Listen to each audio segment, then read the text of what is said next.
نحمدہ ونصلی ونسلم علی رسولہ الکریم اما بعد فاعوذ باللہ من الشیطان الرجیم بسم اللہ الرحمن الرحیم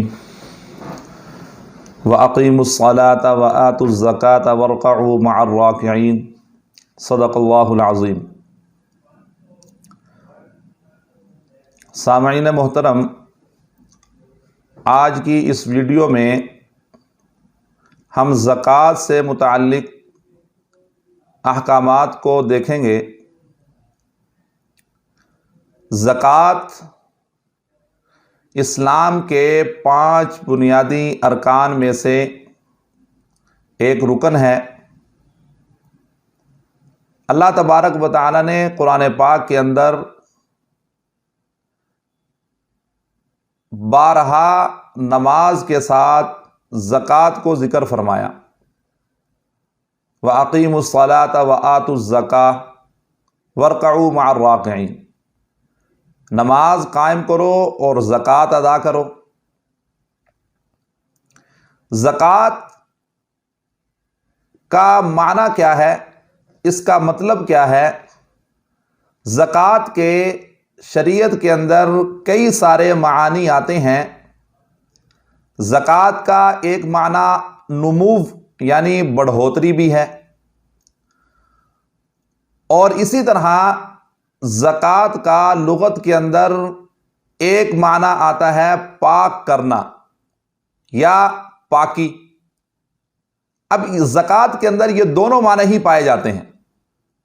ایک آدمی کو اللہ تبارک و تعالی نے مال عطا کیا ہے، تو اب اگر وہ اللہ کے راستہ میں اللہ کا حق ادا کر رہا ہے اس مال میں سے، تو اللہ تبارک و تعالی اس مال کو بڑھا دیتے ہیں۔ یہ معنی بھی اس کے اندر پایا جاتا ہے۔ اور اگر وہ زکوٰۃ ادا کر رہا ہے تو اللہ تبارک و تعالی اس شخص کے اس مال کو پاک کر دیتے ہیں، یعنی اب اس سے نقصانات نکل جاتے ہیں، وہ انسان کے فائدے کے لیے استعمال ہوتا ہے۔ ہاں، اگر زکوٰۃ ادا نہ کی جائے تو اللہ تبارک و تعالی پھر اس مال سے اس کو نقصان ہوتا ہے، اور وہ مال اب اس کی کوئی گارنٹی نہیں ہے کہ وہ مال باقی رہے یا وہ ضائع ہو جائے۔ اب وہ مال جس میں سے اللہ کا حق ادا نہیں کیا گیا، تو وہ مال ضائع ہو سکتا ہے، چوری ہو سکتا ہے، وہ بیماری کے اوپر بھی لگ سکتا ہے۔ ہاں، اگر زکوٰۃ ادا کر دی گئی تو وہ مال پاک ہو گیا، وہ مال جو ہے وہ صحیح سالم ہو گیا، محفوظ ہو گیا، اس سے اللہ تبارک و تعالی انسان کو فائدہ اور نفع پہنچائیں گے، اس کا مال زیادہ ہوتا رہے گا۔ تو زکوٰۃ ادا کرنے کے لیے کن چیزوں کا ہونا ضروری ہے، یعنی کتنا مال ہو تو زکوٰۃ واجب ہوگی، اگر اس سے کم مال ہو تو زکوٰۃ واجب نہیں ہوگی۔ تو زکوٰۃ کے بنیادی طور پر 2 نصاب ہیں۔ پہلا نصاب زکوٰۃ کا سونے کا ہے، اور دوسرا نصاب زکوٰۃ کا چاندی کا ہے۔ تو اس شریعت کے اندر، اسلام کے اندر یہ 2 چیزیں بنیاد ہیں، یعنی سونا اور چاندی۔ انہی کو شریعت کی اصطلاح میں ثمن کہا جاتا ہے، جس سے آج کل ہمارے معاملات ہوتے ہیں۔ جبکہ آج کل ہم یہ دیکھتے ہیں کہ ہمارے پاس نہ تو سونا ہے، نہ ہی ہمارے پاس چاندی ہے، ہم تو وہ کاغذ کے روپے پیسے لیے پھرتے ہیں، انہی سے ہمارے معاملات سارے کے سارے ہم کرتے ہیں۔ تو اس کی بنیادی وجہ سمجھ لیں کہ اصل میں یہ سونا اور چاندی کی رسیدیں ہیں۔ بیسکلی جو پیچھے بنیادی طور پر جو چیز کام کر رہی ہے وہی سونا اور چاندی ہی ہے، جس کو شریعت نے ثمن کہا ہے۔ اور سونے کا نصاب 7.5 تولہ ہے، اور چاندی کا نصاب 52.5 تولہ ہے۔ یعنی اگر کسی شخص کے پاس 7.5 تولہ سونا ہے تو اس کے اوپر زکوٰۃ واجب ہوگی، زکوٰۃ ادا کرنا اس کے اوپر فرض ہوگا۔ اگر وہ زکوٰۃ کو ادا نہیں کرے گا تو وہ گناہگار ہوگا، اور اس کے ذمہ میں وہ زکوٰۃ کا ادا کرنا باقی رہے گا جب تک وہ اس کو ادا نہیں کرے گا، اس کے ذمہ سے وہ حکم ساقط نہیں ہوگا۔ اسی طرح چاندی کا نصاب 52.5 تولہ ہے۔ اگر کسی شخص کے پاس 52.5 تولہ چاندی ہے تو اس کے اوپر بھی زکوٰۃ ادا کرنا فرض ہو جائے گا۔ جب تک وہ زکوٰۃ ادا نہیں کرے گا اس کے ذمہ سے وہ حکم ساقط نہیں ہوگا۔ تیسری چیز زکوٰۃ کے حوالہ سے سونا اور چاندی کا مشترکہ نصاب ہے۔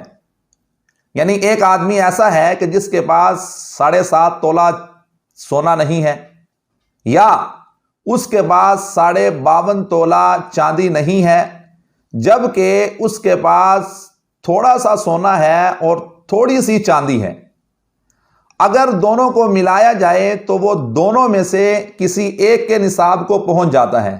یعنی تھوڑا سا سونا تھوڑی سی چاندی ہے، اگر دونوں کو ملائیں تو وہ سونے کے نصاب کی قیمت کو پہنچ جاتی ہے، یا وہ چاندی کے نصاب کی قیمت کو پہنچ جاتی ہے، تو اب بھی اس ایسے شخص کے اوپر زکوٰۃ کو ادا کرنا فرض ہو جائے گا۔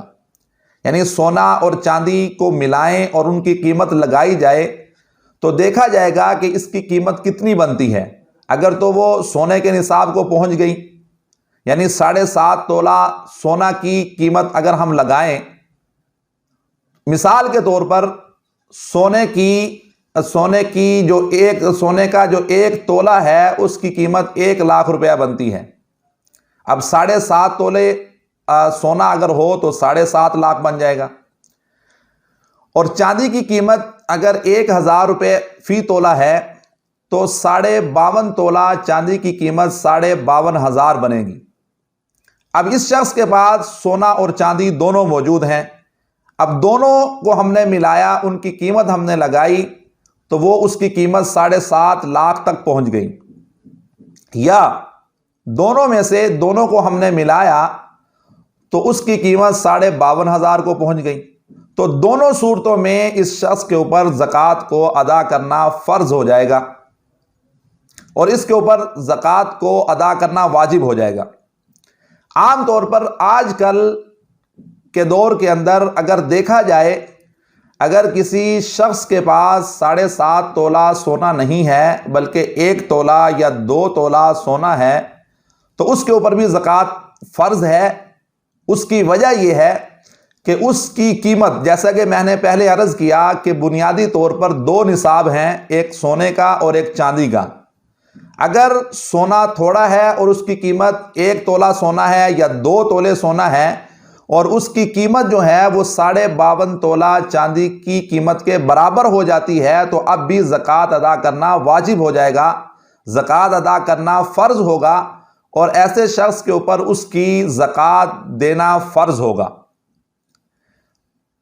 تیسری چیز اس کے اندر سونا اور چاندی اور دیگر سامان، یعنی ایک آدمی کے پاس تھوڑا سا سونا ہے، ایک آدمی کے پاس تھوڑی سی چاندی ہے، اور ساتھ میں اس کے پاس اور بھی سامان پڑا ہے جو اس کی ضرورت سے زائد ہے۔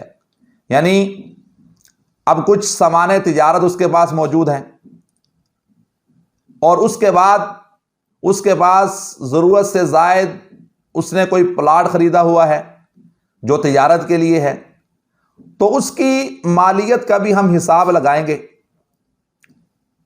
تو اگر اس کی قیمت، اس پلاٹ کی قیمت بھی اس نصاب تک پہنچ جاتی ہے تو پھر بھی اس کے اوپر زکوٰۃ ادا کرنا فرض ہوگا۔ اب رہی یہ بات کہ زکوٰۃ کتنی ادا کرنی ہے، کتنواں حصہ زکوٰۃ کا بنتا ہے، تو اس کے بارے میں 2 طریقہ کار ہیں۔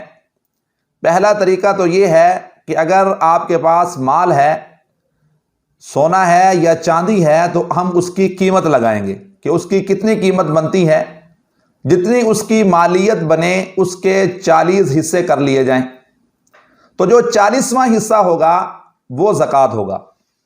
اور اگر ہم بات کریں پرسنٹیج کی تو 2.5% زکوٰۃ فرض ہوا کرتی ہے۔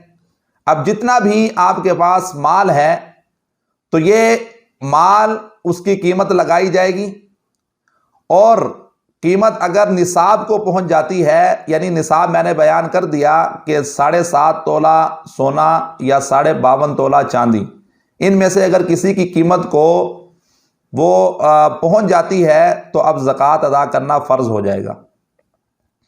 اس میں آپ 40واں حصہ کہیں یا اس کو 2.5% کہیں، بات ایک ہی ہے۔ اب رہی یہ بات کہ آدمی کے پاس مال آیا تو اس کے کتنے عرصے کے بعد اس کے اوپر زکوٰۃ فرض ہوگی، تو اس کے بارے میں مسئلہ یہ ہے کہ اگر ایک آدمی کے پاس مال ہے اور وہ نصاب کو پہنچ گیا، اب اس مال کے اوپر فوراً زکوٰۃ واجب نہیں ہوگی، فوراً زکوٰۃ ادا کرنا فرض نہیں ہوگا، بلکہ زکوٰۃ اس وقت فرض ہوگی کہ جب وہ مال 1 سال، یعنی حولان حول شریعت کہتی ہے کہ یعنی جب اس کے اوپر 1 سال گزر جائے، جب 1 سال اس کے اوپر گزر گیا اور وہ مال اس کے پاس موجود رہا، تو اب ایسے شخص کے اوپر زکوٰۃ فرض ہو جائے گی جس کے پاس مال موجود ہے، یعنی کہ نصاب والا مال موجود ہے، تو اب اس کے اوپر زکوٰۃ کو ادا کرنا جو ہے وہ فرض ہو جائے گا، اور اب اس کو زکوٰۃ ادا کرنی ہوگی، کیونکہ یہ اسلام کے احکامات میں سے ایک بڑا حکم ہے۔ اگر اس کو ادا نہیں کرے گا تو وہ گناہگار ہوگا، اور ہمیشہ ہمیشہ اس کے لیے وہ نقصان کا سبب رہے گا۔ اللہ تبارک و تعالی نے قرآن پاک کے اندر ان لوگوں کے بارے میں جو زکوٰۃ ادا نہیں کرتے، بڑے واضح انداز کے اندر ان کو یہ پیغام دیا ہے کہ جب قیامت کا دن ہوگا، روز محشر ہوگا، تو اللہ تبارک و تعالی اس کا مال تھا دنیا کے اندر جو اس کو دیا تھا، اس کو اللہ تبارک و تعالی اس کو ایک عملی شکل دیں گے، اس کے پتروں کی شکل کے اندر وہ مال ہوگا، ٹکڑوں کی شکل کے اندر وہ اس کا مال ہوگا، اور اسی مال کو جو ٹکڑوں کی شکل کے اندر ہوگا اس کو جہنم کی آگ میں گرم کیا جائے گا، اور جہنم کی آگ میں گرم کر کے اس کے پورے جسم کو ان پتروں سے، ان ٹکڑوں سے داغا جائے گا۔ تو بہت سخت وعید ہے اس شخص کے بارے میں جس کو اللہ تبارک و تعالیٰ نے مال دیا اور وہ اس میں سے زکوٰۃ ادا نہیں کرتا۔ ایک بہت تھوڑی سی قیمت، 40واں حصہ، 39 حصے اللہ تبارک و تعالیٰ نے اس شخص کے لیے رکھے، اور 40واں حصہ اس نے بندے کے اوپر فرض قرار دیا کہ اللہ نے جتنا مال دیا ہے تو اللہ کا حق اس میں سے جو ہے وہ ادا کرنا چاہیے۔ اگر ادا نہیں کریں گے تو قیامت والے دن وہی مال ہوگا جس کو جہنم کی آگ میں گرم کر کے انسان کے پورے جسم کو داغا جائے گا۔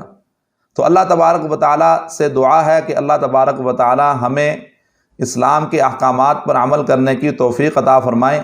اگر اللہ نے ہمیں مال دیا ہے تو اس میں سے ہمیں زکوٰۃ ادا کرنے کی توفیق عطا فرمائے۔ وآخر دعوانا ان الحمد للہ رب العالمین۔